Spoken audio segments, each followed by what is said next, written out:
పాత కక్షలతోటి భూమి ఆస్తుల గెట్ల కాడ పంచాయతీలు పెట్టుకొని ఇట్ల కక్షలు పెట్టుకొని నా భర్తను చంపినయ్యా.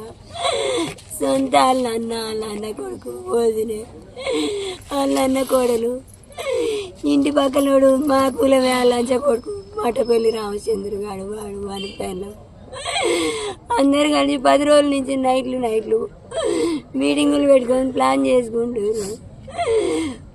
మేము నాకు అనుమానం వస్తూనే ఉంది. నా భర్తతో అన్న నేను వీళ్ళు 1 దాకా ఎందుకు వాళ్ళ ఇంట్లో కూర్చొని ముచ్చట పెట్టుకుంటారు. ఏంది కావచ్చు అంటే మనకేంది వాడు ఎక్కడన్నా పోని వాడు మనల్ని ఏం చేస్తాడు అని అన్నాడు. కానీ చంపడానికే ప్లాన్ చేస్తారని మాకు తెలియదు అయ్యా. నిన్న 6ంటికి పొదటీలు పోయి తాడి చెట్లు పోయిన సంవత్సరం బీకిచ్చి ఆడ ఉంటే అది పొలం వచ్చి కడతా అనేసి ఆడికి నిప్పు పెట్టిండట. ఆ నిప్పు మధ్యాహ్నం పోయి ఒకసారి చూసి వచ్చిండు. నేనుండి సాయంత్రం నైట్ పూట గడ్డి ఆవులు ఉన్నాయి పక్కన అల్లబడగాలే చల్లారి పన్ను రాకపోయినామంటే చల్లారి దానికి చుట్టుపక్కల నీళ్లు లేవు. ఒకసారి పోయి చూసి వస్తాను మా అన్నం వండు ఈలోపు నేను చూసి వచ్చేసరికి అని అన్నాడు. నేను అన్నం పొయ్యి మీద పెట్టిన 1/2 గంట సేపు అయింది ఇంకా రాలేదని ఫోన్లు చేస్తూనే ఉన్నా. ఎంతసేపు ఫోన్ చేసినా ఫోన్ రింగ్ అవుతుంది కానీ ఫోన్ ఎత్తుతలేడు. ఏంది కావచ్చు అనేసి అట్లనే చేస్తూనే ఉన్నా. 10 నిమిషాలకు ఒకసారి 5 నిమిషాలకు ఒకసారి చేస్తూనే ఉన్నా.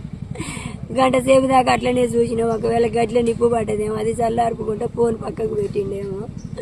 ఈ ఫోన్ మాట్లాడేంత టైం లేదేమో అని అనుకున్నా కానీ నేను వెనకంగా పోలేదు. తీర నాకు భయమై మా పెద్ద బావ కొడుకు ఫోన్ చేసి నువ్వు పొలం కన్నా పోయినవా అయ్యా బాబాయ్ కనపడ్డా కానీ అడిగిన. నేను ఇవాళ పోలేసిండమ్మ పొలం కల్లారా అన్నాడు. బాబాయ్ గంట సేపు అవుతుంది పోయి ఫోన్ ఎత్తుతలేడు రింగ్ అవుతుంది ఇంటికి రాలేదు జర పోయి చూసి రాబో కొడుకు అన్నాను. బండి వేసుకొని ఎమ్మటే ఊరికిండు. ఆడికి పోయి చూసిండు. అక్కడ ఏడ బాబాయ్ అని పిలిచినా సబ్బులు లేదన్న. ఊరెమ్మటే ఆర్సీ ఉంటుంది. ఆర్సీ కాడ బండి రోడ్డు మీదనే అడ్డంగా పెట్టింటాడు. బండికే తాళం చేతులు ఉన్నాయట. చిన్నమ్మ బాబాయ్ బండి ఈయనే ఉంది ఇంటికి వచ్చిండా అని అడిగిండు. ఈ ఆడ ఉందయ్యా బండి ఇంటికి రాలేదు ఇంకా అని అన్న. ఆర్సీ కాడనే బండి ఉంది బండికి తాళం చేయి కూడా ఉంది అని అన్నాడు. నేను వస్తున్నా నువ్వు అన్నే ఉండు అని అన్న అని నేను ఉరుకుతూనే ఉన్నా. ఈలోపు కొంచెం ఇస్తుంటే ఆ పొలగాని నాకు ఎదురుగా బండి వేసుకొని వచ్చిండు. నన్ను బండి ఎక్కించుకొని తీసుకొని ఆ బండికి అడిగి పోయి ఆడ ఆపిండు. బండి ఈయనే ఉందని బండి దగ్గరికి పోయినా తాళం చేయి చూసినా బండికే తాళం చేయింది. ఏడిపోతాడు ఈడ పెట్టి గీడెందుకు పెడతాడు నడి రోడ్డు మీద పెట్టిండు పక్కకన్నా పెట్టలేదు. ఏటన్నా పోతే మాట్లాడుకుంటూ కూర్చుంటే పక్కకు పెట్టన్నా మాట్లాడుకుంటూ కూర్చుంటారు అని అన్న అని ఈటాడు దోలాడుతుంటే చెప్పులు కనబడినాయి. ఉపేందరు చెప్పులు ఇన్నే ఉన్నాయి బాబాయ్ చెప్పులు ఏదో చేసిర్రయ్యా నాకు భయం అవుతుంది అని నేను అనగానే పొలం కాడికి పోయి అక్కడి దాకా పోయి ఒకసారి చూసి వద్దాంపా అని అన్న. ఆగు చిన్నమ్మ రాజుబాబు వస్తుండు ఫోన్ చేసిన 3 కలిసి పోదామని అన్నాను. ఇందులోకి అమ్మటే ఆ పొలగాడు వచ్చింది. 2 చెరో దిక్కు బండ్లు వేసుకొని ఉరికేను. నేను సెల్లు లైట్ కొట్టుకుంటా నడుచుకుంటా ఇటాడు దోలాడుతున్నా. అన్నీ ఆర్సీ కాన్ని రోడ్డు పక్కనే పడేసారు చంపేసి గొడ్డలతోటి కత్తులతోటి నరికేసారు. అయ్యా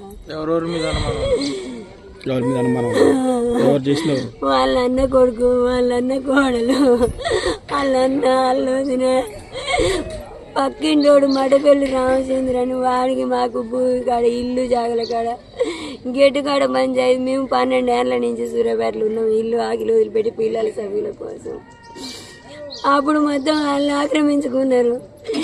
మేము మా పిల్లలు చదువులు ఇంటర్ అయిపోయినాయి. బీటెక్లకు పోయిన తర్వాత ఇప్పుడు మేము ఆడికి వచ్చిన కాంచి సోల్పేటకు వాళ్ళు వచ్చిన కాంచి ఇక మా మీద కజ్జలు పెంచుకొని తీసుకుని 9-10 ఏళ్ళు అవుతుంది అయ్యా. నాకు 5 ఏళ్ళు అంతా కరెక్ట్గా అయితే గుర్తు పెట్టుకోలేదు. నేను 9-10 ఏళ్ళు అవుతుంది. అప్పటి నుంచి పెద్ద మనుషులు తీర్మానాలు చేస్తూనే ఉన్నారు. వాళ్ళు చెప్తూనే ఉన్నారు. పొలాలనే ఉన్నాయి గొడవలు అయితేనే ఉన్నాయి. పొలం దున్ననీయకుండా అడ్డం వస్తుండు ట్రాక్టర్లకు అడ్డం వస్తుండు నీకు భాగమే లేదంటుండు. ఇవన్నీ జరుగుతూనే ఉన్నాయి. ఊళ్ళో పెద్ద మనుషులకు అడిగిపోతున్నారు మాట్లాడుకుంటారు మళ్ళీ వాళ్ళు చేసుకుంటారు. నేను గట్లనే అవుతుంది అనుకున్నా కానీ చంపుతానని అనుకోలేదు అయ్యా.